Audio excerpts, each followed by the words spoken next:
Okay, today we're going to talk about buying a computer and why it's important to do your research before you go to the store and look for whatever computer.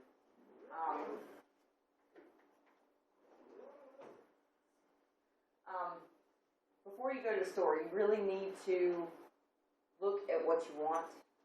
There's plenty of websites out there, whether it's the brand you want, whether it's Dell or HP or whoever has websites that can help you through the process of all the things that you need a computer to do. They have ways that you can go in there and say, okay, I just want it for school, and they'll help you build a computer like that. And then they'll show you what model has exactly what you need. And then you can go to websites and find which store has that computer, whether they have it in stock or if you have to buy it online. And then you can go to the store that has that in stock and actually be able to touch it and play with it. If there's any features that it has that you don't know how to use, or say you want a Windows computer and you've never encountered Windows 8.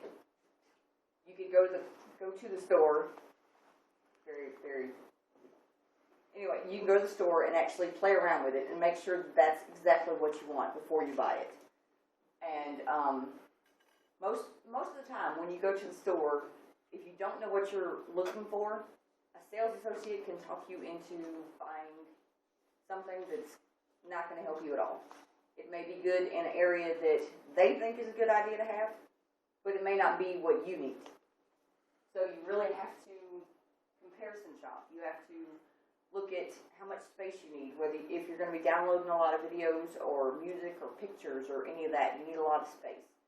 But if you have stuff like PowerPoints and videos and stuff like that you want to watch, then you need the running memory to be higher because you want it to go fast enough for it to be capable.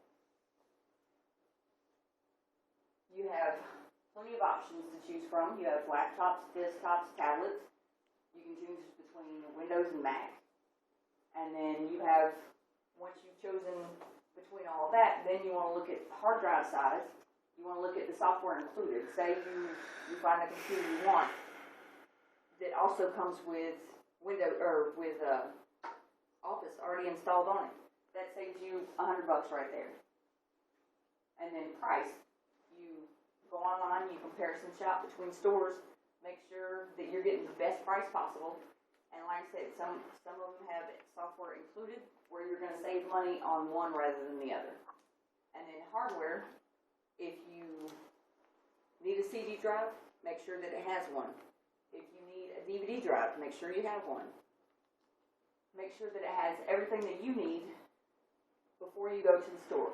Because, as I said, sales associates can convince you that they know everything there is to know about computers when they don't really need to know any of that stuff to get that job.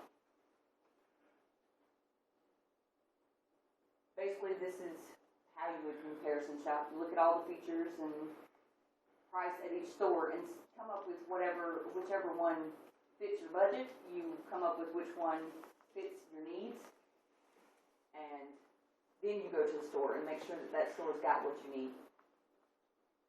And then in the store, a lot of them have the models that they have for sale there where you can actually see them, touch them, see how big they are, how small they are, see if it's compact enough for you. See if some people like the keyboard with the number pad on the side, some people don't. The ones with the number pads are a little bit bigger. And then you've got desktop computers. Now they have them where they don't have a tower anymore. Everything's built into the actual monitor. And then, like I say, they'll have programs on there where you can open it up and see what they look like. See if it's going to work for you. If not, then you know you need something completely different.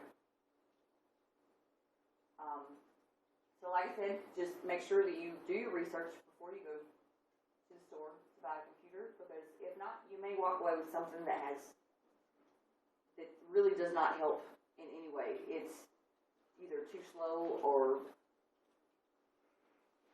whatever. That's about it. What's your personal preference in computers? HP, definitely. I like my desktop, but also like I have to have a laptop too. My desktop is like my home base. And then my laptop is, you know, something anything that I need to take with me, whether it's like my bigger flash drive, basically. And then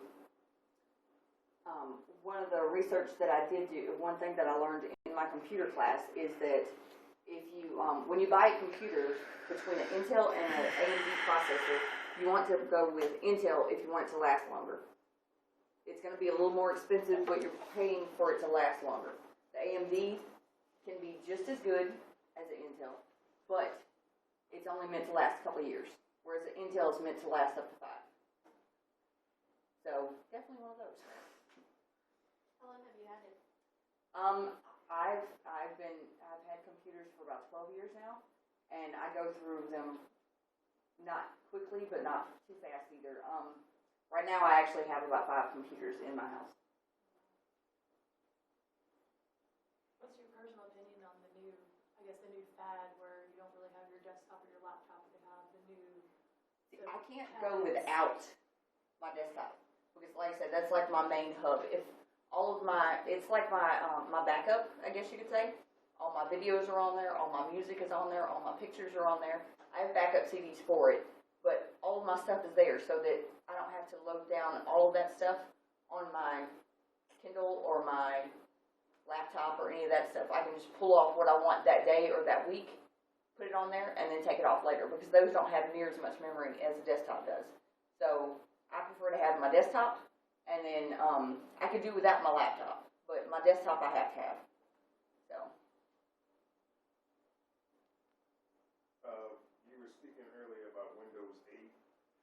Why is it so difficult to type an essay or anything else on that particular? I'm not a big fan of Windows 8. And I'm going to tell you now, anybody who has Windows 8, do not get the 8.1 that they have for free upgrade. Yeah, don't get it.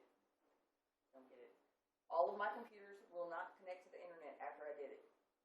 I had to go back in and reset all the settings in my whole computer after I did that. But yeah, I just got my computer with Windows 8 probably about 6 months ago. So I'm still learning it. I don't know a whole lot about it, but I did go. You can go to what's it called, ClassicShell.com. The guy at the store told me this because they did it on their store models, so I can see it. But you go to ClassicShell.com and download it, and you can bring it back to the regular desktop, where it automatically comes up with the regular desktop, like all the previous version of Windows, without coming up with the start menu that you have to search for whatever you're looking for. But yeah, it's not a big fan at all. The 8. Anything else? All right, thank you.